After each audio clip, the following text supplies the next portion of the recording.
Hey everyone, if you've been enjoying my free math lessons on Prodigy Mathematics, I've got a great way you can support the channel and supercharge your learning.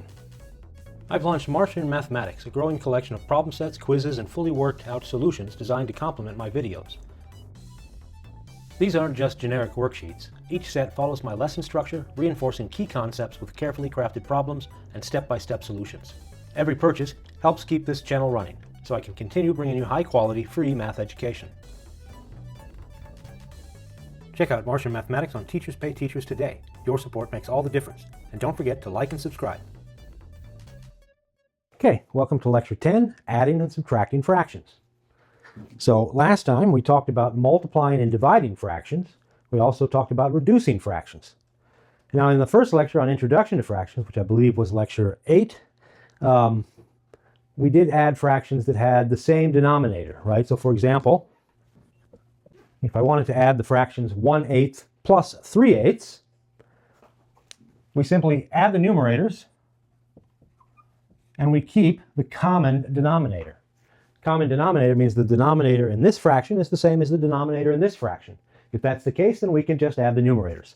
And 1 plus 3 is 4, and we end up with 4/8. But, as we discussed last time, sometimes fractions need to be reduced so that they're in simplest terms. Now, is 4/8 a reduced fraction? Yes. No, it's not. Because clearly, 8 can be written as 4 times 2, which means the 4 in the denominator and the 4 in the numerator will cancel, and we end up with just 1/2. Now, our fraction is reduced. And we can tell because there's no divisor that divides the numerator that also divides the denominator, other than 1. 1 will divide anything, so that doesn't really count.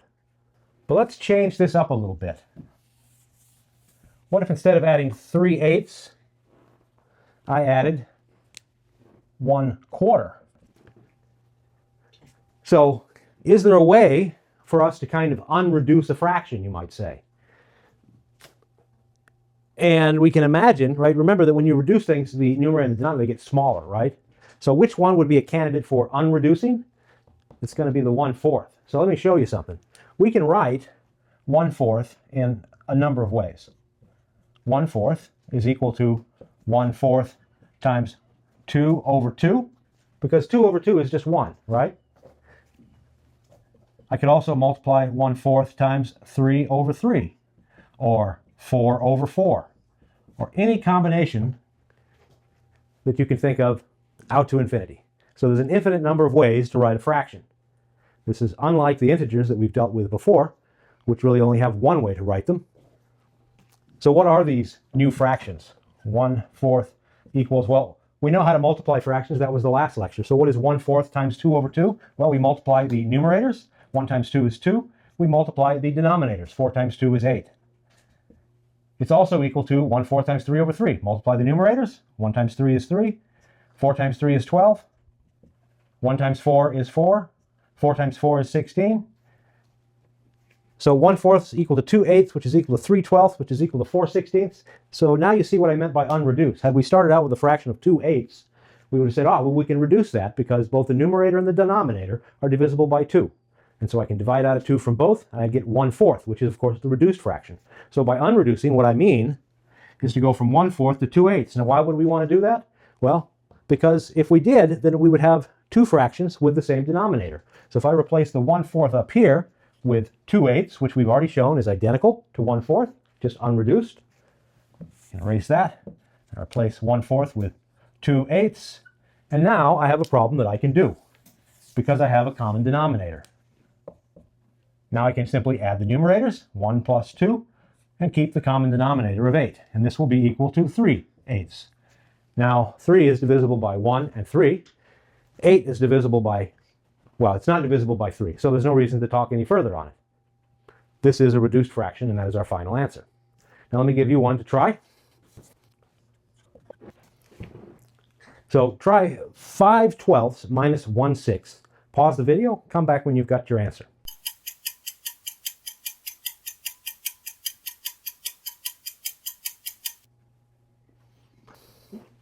So using the same kind of reasoning that we used last time, we look for which one of these fractions are we going to unreduce so that we can get it to have the same denominator as the other? Well, this one, right? Because as we reduce a fraction, the numerator and the denominator get smaller, which means we have to grow it. This has the bigger denominator, so this must be the one that we're going to grow, yes? So let's unreduce 1/6. Well, if we multiply 6 times something is going to give us 12. What is that number? 2. 6 times 2 is 12. So if I simply multiply 1/6 times 2 over 2, 2 times 1 is 2, and 6 times 2 is 12. So I can replace 1/6 with 2/12. And now I have a problem that I can easily do because I have a common denominator. So I'm going to subtract the numerators, 5 minus 2, and I'll keep the common denominator of 12. 5 minus 2? 3. 3 over 12. Now, is that reduced? No. No, it's not. What can I divide the numerator and denominator by to reduce this fraction? 3. 3. So if I divide the numerator by 3, I will get 1. And if I divide the denominator by 3, I will get 4. And so we get our final answer of 1/4 or 1/4. Okay. Let me put the original problem back up. We had 5/12 minus 1/6. And I'm just going to point something out to you. If you wanted to get the same denominator in both, remember that the product of 12 and 6, can anyone do 12 times 6? In your head, maybe? We can do it long multiplication. We learned how to do that. 12 times 6. 6 times 2 is 12. We carry the 1. 6 times 1 is 6, plus the carry is 7, and so we get 12 times 6 is 72. I could have, if I wanted to, have used a denominator of 72, because I can multiply the 5/12. What do I have to multiply 12 by to get 72? Well, 6. So I can multiply this by 6 over 6. So 5/12 would then become 30 over 72. Similarly, I could have multiplied 1/6 times 12 over 12. That would have given me 12 over 72. And then I could have solved this problem that way. I could have replaced 5/12 with 30 over 72. And I could have replaced 1/6 with 12 over 72. And we would have gotten 30 minus 12 over 72. Can anyone do 30 minus 12? 18. 18 over 72. Now, we got before, what was our answer that we got when we did it a little bit differently? We got 1/4, didn't we? Yeah. So this obviously is not reduced. So we must have to find something that we can divide into 18 and something we can divide into 72 to reduce this, yes? Yeah. 4. Well, how about 18? Sure. What is 18 times 2? Double 18, 36. 36. Now double 36. 72. 72, exactly. So you'll note that 72, let me write it here, 18 over 72 can be written as 18 times 4. Here the 18s will cancel, and I'm left with just 1 over 4. But this seemed to be a lot more work than the way we did it, yes? For starters, we had a much bigger denominator, right? When we did it originally, we were able to have a denominator of 12. Now that's because 12 is a multiple of 6.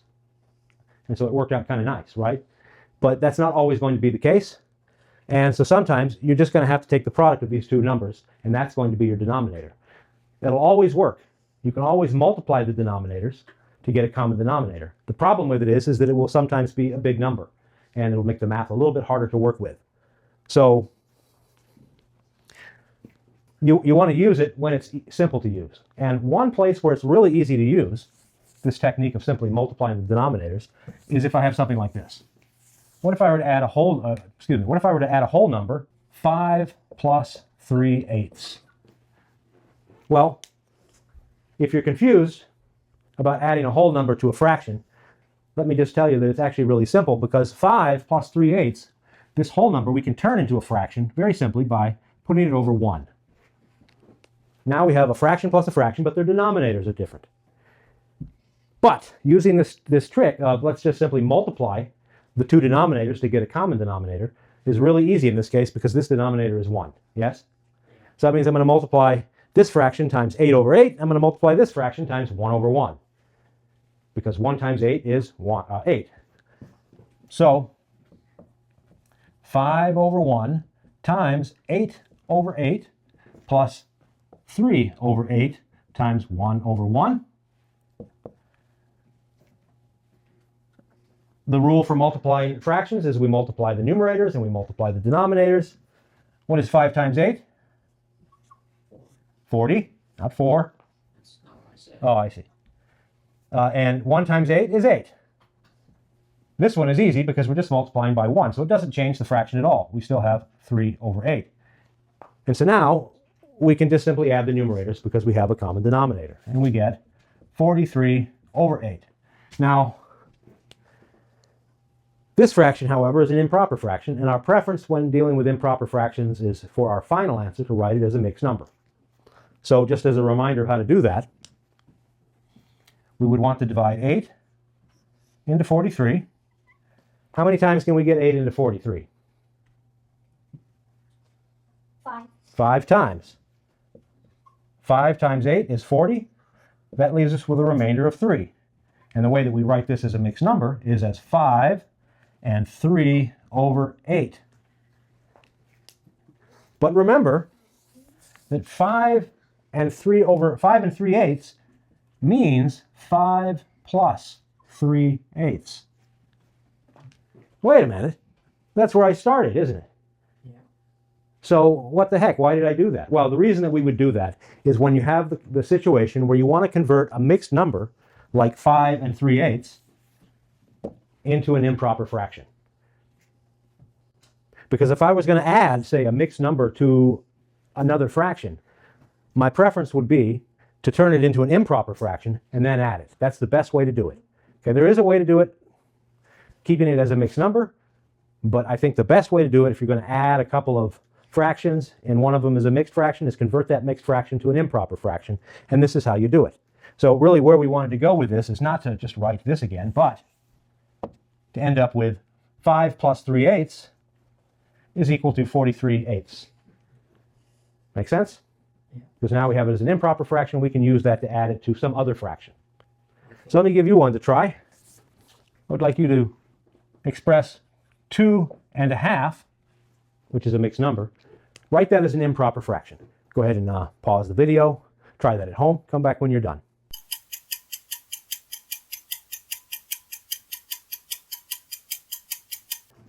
So what do we do? First thing we want to do is we want to write this out in long form, 2 plus 1/2.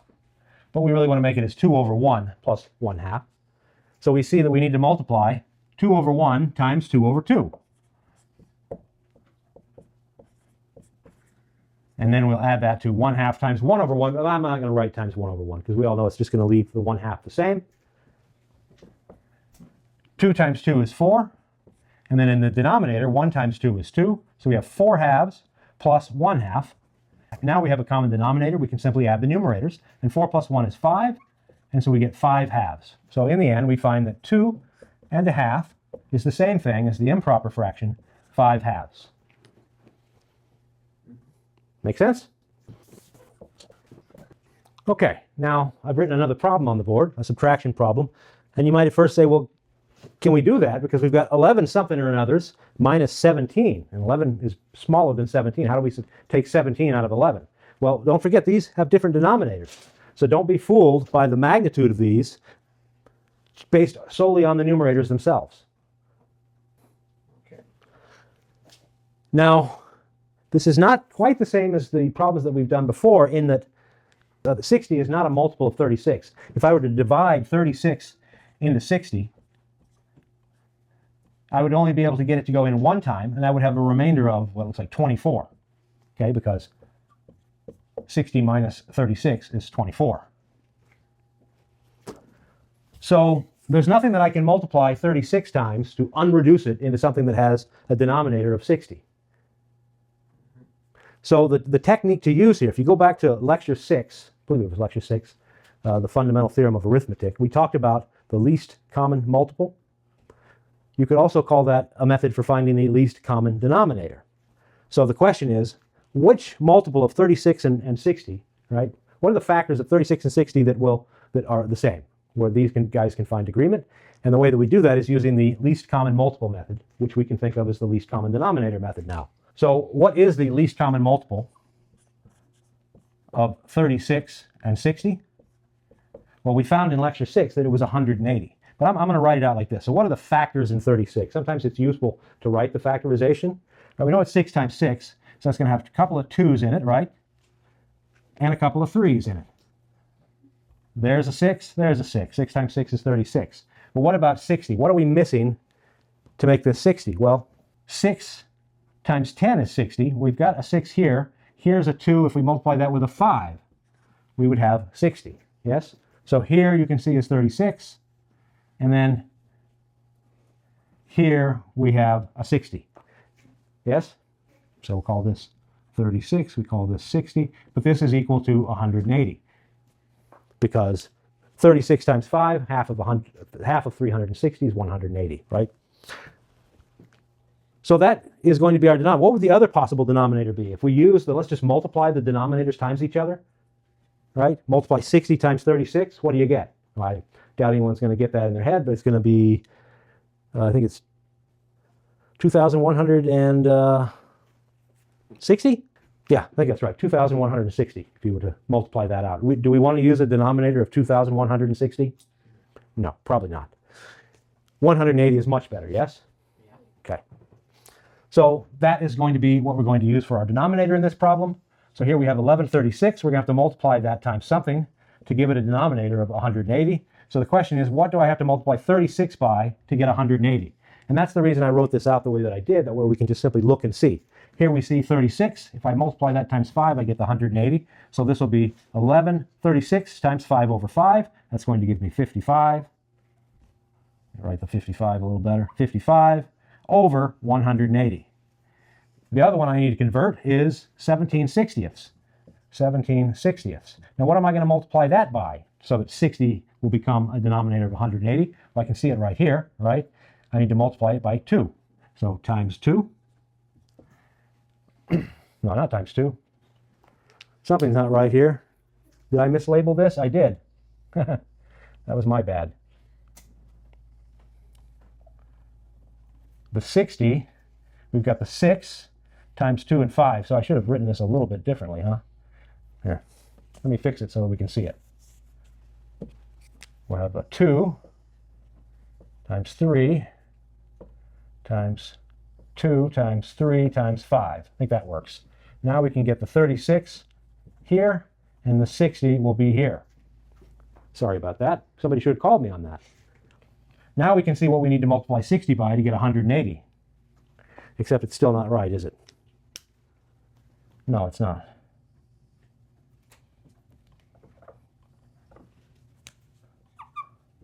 Okay, finally, it's fixed. 3 times 2 times 2 times 3, that's 6 times 6, which is 36. And then here I've got 2 times 2 times 3 times 5, right? That's 6 times 5 times 2, 10, 60, right? So now I can see that to multiply, I have to multiply 60 times 3 in order to get 180. So 17/60ths is going to be multiplied by 3 over 3. Can anyone multiply 17 times 3? 51. Yes, it's 51. 51 over 180. And so now I can rewrite this problem, 1136 minus 17/60ths, as 55 over 180 minus 51 over 180. And you can see now that this is a subtraction problem that we can do because 55 is greater than 51. And what is 55 minus 51? 4. 4. 4 over 180. But 4 is even, 180 is even, so we can at least divide out of 2. Yes? Yeah. So 2 over 90. Ah, but 90 is also even. So 1 over, Looks like we can get a 4 in there as well, right? so 1 over 45. Yes, that's right. So this is, in the end, 1 over 45. Because 4 times 45 is 180. Okay, let me give you one to try. I promise it won't be as bad as this one. All right, I'd like you to add 5/12 and 1/18. Now, just note this is another pair, 12 and 18, that we talked about in lecture 6. So feel free to go back and look at that lecture to see how we found the least common multiple there if you need to, and then solve this problem. Return when you've got it done.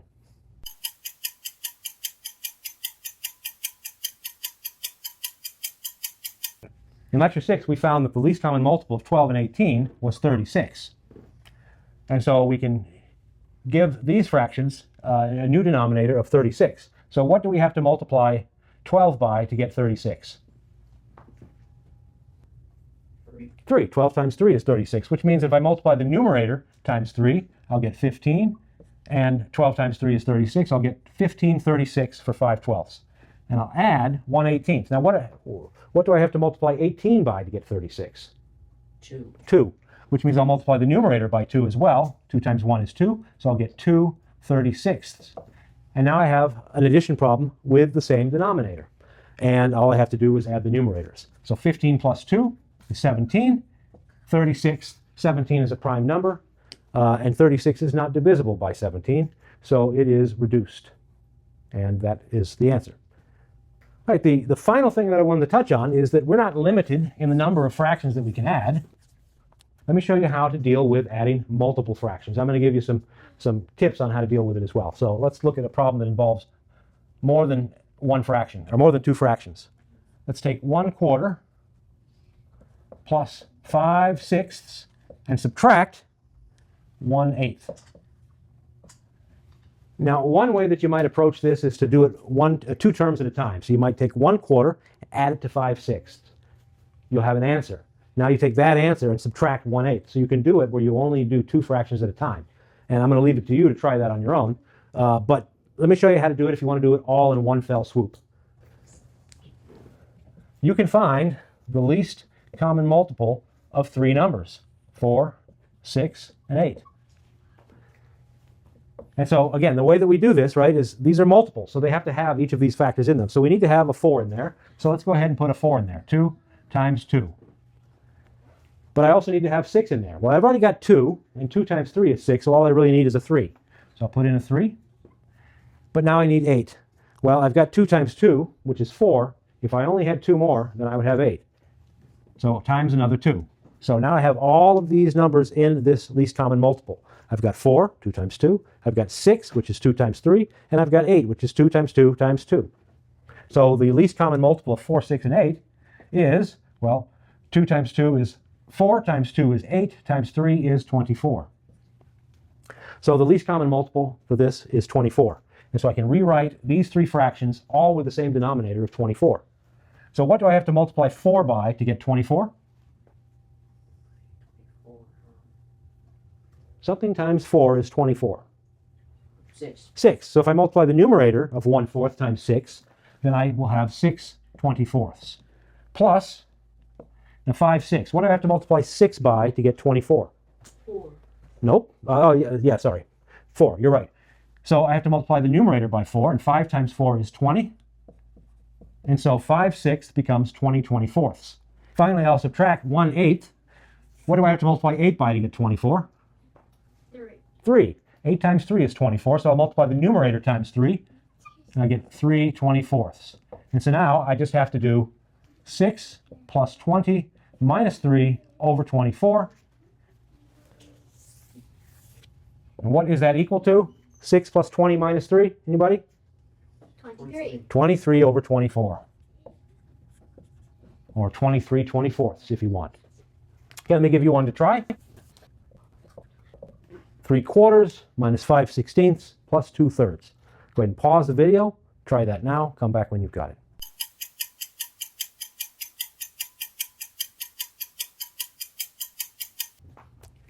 So our task to start this problem is to find the least common multiple for 4, 16, and 3. So what is the least common multiple of, I like to put them in order, 3, 4, and 16. Well, we have to have each of these numbers in our least common multiple, right? Because in order to be a multiple of a number, you at least have to have that number times 1, right? So we need 4 is 2 times 2, 3 is 3, so we have 2 times 2 times 3 And then 16, we've got 4 in there already. We just need another 4, so I'll put another 2 times 2. So now I have all the factors I need. I've got a 3, I've got a 4, I've got 4 times 4 is 16 as well. So what is this least common multiple? What is 16 times 3? 48. 48. So that's my least common multiple. That's what I'm going to convert each of these fractions. I'm going to give them a denominator of 48.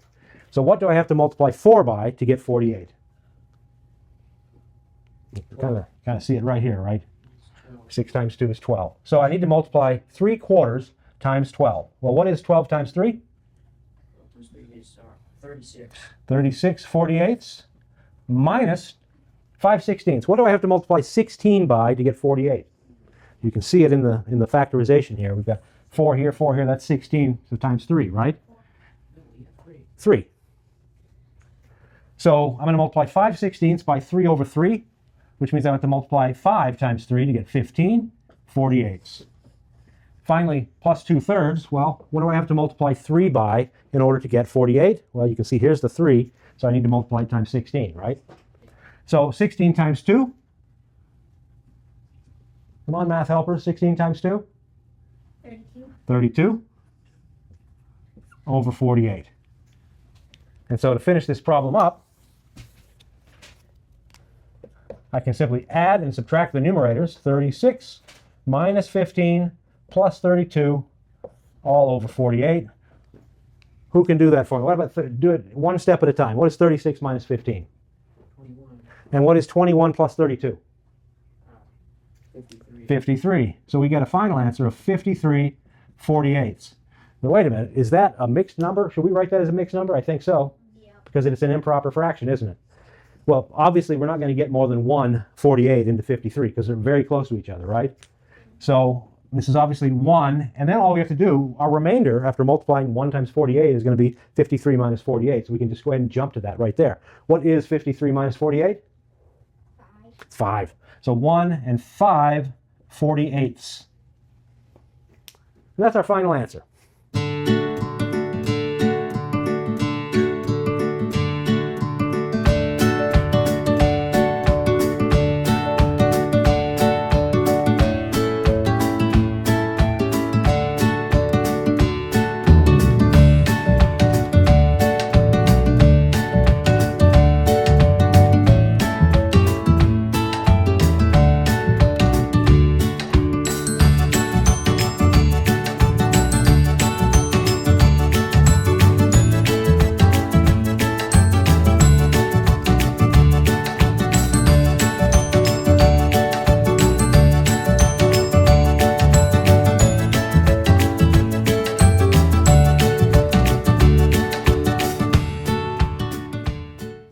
Okay, so I've given you techniques to tackle the addition and subtraction of fractions where the denominator are different. Those are like I think the toughest problems in fractions is dealing with addition and subtraction of fractions that do not have a common denominator.